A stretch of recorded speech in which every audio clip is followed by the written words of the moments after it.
Button दाबून मतदान करायचे. खटके चंद्रकांत विनायक, 2 नंबरला मस्के नागनाथ गुंडेराव आणि 3ला सौ आरे कनुबाई शिवाजी व सरपंच पदाचे उमेदवार सौ छायाताई व्यंकटरावजी पनाळे आणि आपले मार्गदर्शक व आपल्या पॅनलचे मुख्य व्यंकटरावजी पनाळे साहेब यांचंही मार्गदर्शन आपल्याला आता लाभणार आहे. आपल्या प्रभागामध्ये अनेक अडचणी आहेत. आपला प्रभाग हा नवीन आहे. आपला प्रभाग वेल डेव्हलप झालेला नाही. आपल्या प्रभागामध्ये रस्त्याचा प्रश्न आहे. आपल्या प्रभागामध्ये पाण्याचा प्रश्न आहे. आपल्या प्रभागामध्ये लाईटचा प्रश्न आहे. अनेक अडचणींना तोंड द्यावं लागणार आहे आणि या अडचणी दूर करण्याचं काम माननीय व्यंकटरावजी पनाळे साहेब अगदी खात्रीनं पूर्ण करणार आहेत. आपल्या परिचयाचे आहेत. आजच इथं सभा होते असं नाही. या अगोदर 2-3 महिन्यापासून आधार कार्ड काढणे, अपडेट करणे, रेशन कार्ड बदलून घेणे किंवा नवीन देणे, असे अनेक, मतदान कार्ड असो, असे अनेक कामं माननीय व्यंकटरावजी पनाळे साहेब यांनी केलेले आहेत. मागच्या 2-3 महिन्यापासून सत्तेत नसताना, निवडणूक लागलेली नसताना सुद्धा त्यांनी हे आपले काम अगदी कॅम्प लावून केलेले आहेत. प्रत्येक वार्डामध्ये, प्रत्येक भागामध्ये, प्रभागामध्ये अनेक ठिकाणी कॅम्प, आपल्या 6 नंबर वार्डामध्ये 10 ते 15 ठिकाणी कॅम्प घेऊन आपल्याला आधार कार्ड अपडेट करण्याचं काम केलेलं आहे. ज्यांचे रेशन कार्ड गावाकडे आहेत ते रेशन कार्ड इथं करून घेतलेले आहेत. आपण जर तहसीलला गेलो तर आपल्याला साधं आधार कार्ड काढायचं असेल तर 2 ते 3 तास लाईनला थांबावं लागतं. तहसीलमध्ये म्हणजे पंचायत समितीमध्ये आहे एक कार्यक्रम आधार कार्डाचा, तिथं 3 तास थांबावं लागते.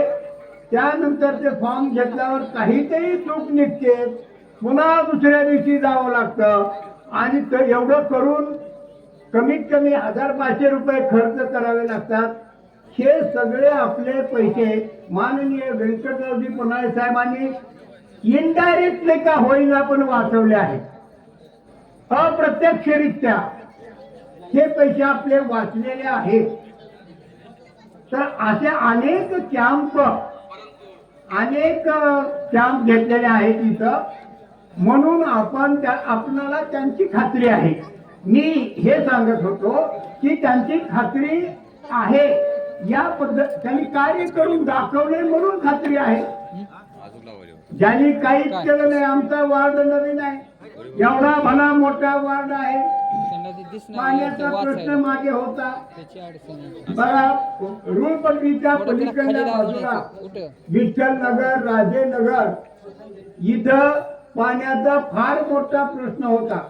सगळं तयार आहे, रेडीमेड आहे. फक्त लाईट अभावी बोर बंद होतं आणि 15 ते 20 दिवस पाणी नव्हतं. इतकी तारांबळ लोकांची उडली. मी सुद्धा पनाळे साहेबांसोबत महानगरपालिका तहसीलमध्ये जाऊन आम्ही मोर्चा काढला. त्यांच्या समोर तहसीलदार समोर जाऊन आम्ही निवेदन सादर केले आणि त्यांच्याकडून होकार घेतला. दुसऱ्या दिवशी लाईट आली, 3 फेजची लाईट आली. रस्त्याचा प्रॉब्लेम सॉल्व्ह करण्यासाठी कमिटी नेमली. कमिटी नेमून त्यामध्ये तलाठी साहेब आले, तहसीलचे अधिकारी आले आणि त्यांनी वाटेची पाहणी करून, रुळपट्टीच्या पलीकडच्या बाजूला वाट नाही, तिथं त्या वाटेसाठी त्यांनी एक योग्य मार्ग दाखवला आणि काढलाय.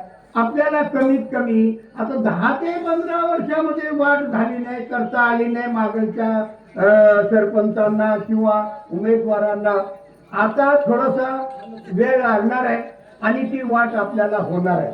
आणि ही सुद्धा समोरची वाट आपल्या म्हणजे वरवंटी आणि हरंगूळ शिव रस्ता म्हणतात त्याला, वडापासून इकडं गेट पर्यंत म्हणजे विकासनगर पर्यंत हा सुद्धा रस्ता अतिशय कच्चा आहे. पाऊस पडला की या रस्त्यानं जाता येत नाही. जरा जरी जोरात गाडी 2 चाकी चालवली तर शेजारच्या माणसाच्या अंगावर चिखल जाऊन उडतो, त्यांच्याशिवाय खायला लागतात. त्या मलाही एकदा हे घडलंय. मलाही माझे पाऊस पडल्यावर इथं मी खटके साहेबाच्या घराच्या थोडस पुढच्या भागात मी सुद्धा गाडी स्लिप होऊन पडलोय. अशा अनेक कामं त्यांना करायचे. सिटी बस ही सुरू केली होती. सिटी बस या अजून सुरू करायची तर आपल्याला या न त्या मार्गाने थोडं रोडचं काम राहिलेलं आहे. या रोडच्या कामामुळे आणि पन्हाळे साहेब त्या अतिशय धडाडीचे मार्गदर्शक आपले आहेत. त्यांच्या मार्गदर्शनाखाली आपण जर जात राहिलो म्हणजे त्यांचं जर आपण ऐकत राहिलो तर आपलाही फायदा होणार आहे आणि या वार्डाचाही फायदा होणार आहे. त्याने अनेक व्यक्तिगत कामं केलेले आहेत. अनेक, एक नाही दोन नाही असे अनेक उदाहरणं मी समोर त्यांच्या होतो. मी साक्षीदार आहे त्या गोष्टीचा. ज्यांच्या काही अडचणी आहेत, घरामधल्या अडचणी, वैयक्तिक कौटुंबिक अडचणी सुद्धा त्यांनी सोडवलेल्या आहेत. आणि या कौटुंबिक अडचणी सोडवणाऱ्या अशा व्यक्तींना, अशा नेताजींना म्हणूया आपण मतदान करून निवडून दिलं पाहिजे. मग हे जे आपले उमेदवार आहेत, एक टीम आहे. टीम एक संघ असतो, टीम असते. या टीम मध्ये हे 3 जण उमेदवार, आधी सरपंच पदाचे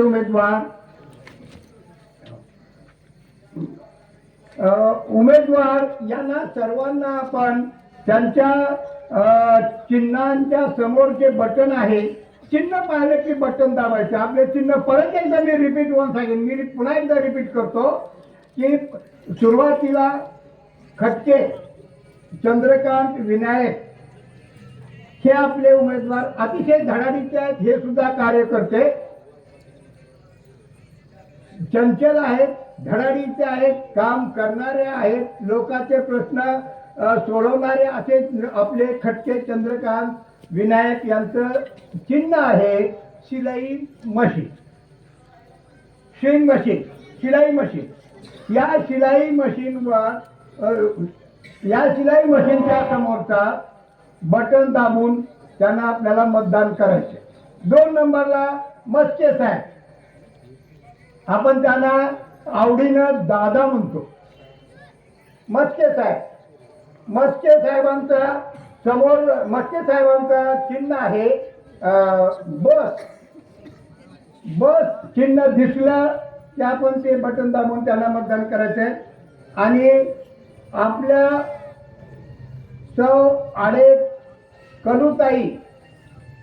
आडेताई महिला उमेदवार आपल्या आहेत. त्यांना आपण, त्यांचं चिन्ह आहे टेबल, त्यावर त्या समोरचं बटन दाबून आपल्याला मतदान करायचे. आणि सर्वात मुख्य मतदान जे आहे आपलं सरपंच पदाचं, सर्वातलं मुख्य निवडणूक चिन्ह छत्री.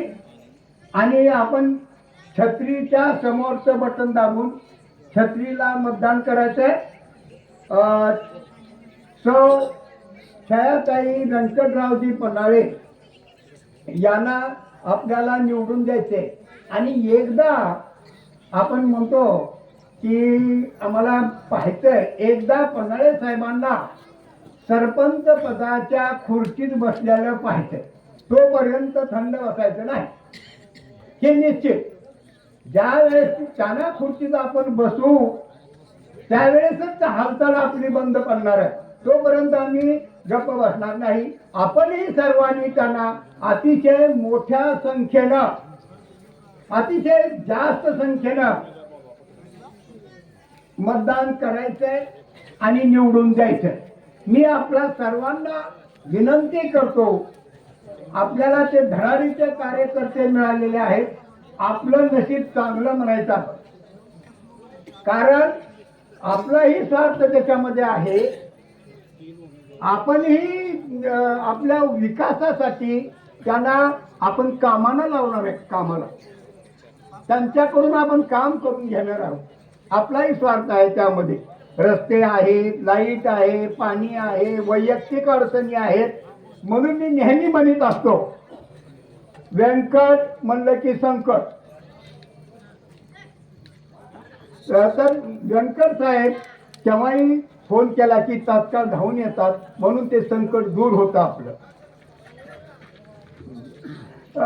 अशा पद्धतीने आपण सर्वांनी या 3 उमेदवारांना आणि सरपंच पदाचे उमेदवार सौ छायाबाई पन्हाळे साहेब यांना निवडून द्यायचं आहे.